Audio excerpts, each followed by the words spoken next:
மிச்சமான சப்பாத்தியை தூக்கி போடாமல் இது மாதிரி ஹெல்த்தியான ஸ்வீட் ரெசிபி ஸ்நாக்ஸாக செஞ்சு கொடுங்க.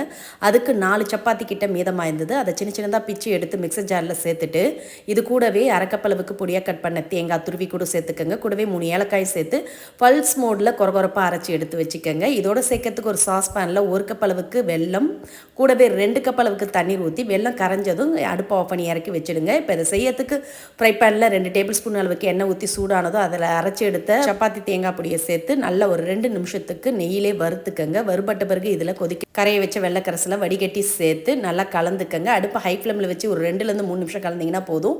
வெள்ளைக்கரசல்லே நல்லா உறிஞ்சி நல்லா திக்கான பதத்துக்கு வரும். இந்த ஸ்டேஜில் ஒரு 2 டீஸ்பூன் அளவுக்கு நெய் சேர்த்து நல்லா பேனில் ஒட்டாமல் இது மாதிரி திக்காக சுயண்டு வந்ததும் இதோட நெய்யில் வறுத்த முந்திரி பருப்பு, பாதாம் முந்திரி உங்கள் தேவைக்கேற்ப கூடுதலாக கம்மியாக சேர்த்து கலந்து எடுத்திங்கன்னா நல்லா வாயில் போட்டதும் கரையக்கூடிய சுவையான ஸ்வீட் ரெடி.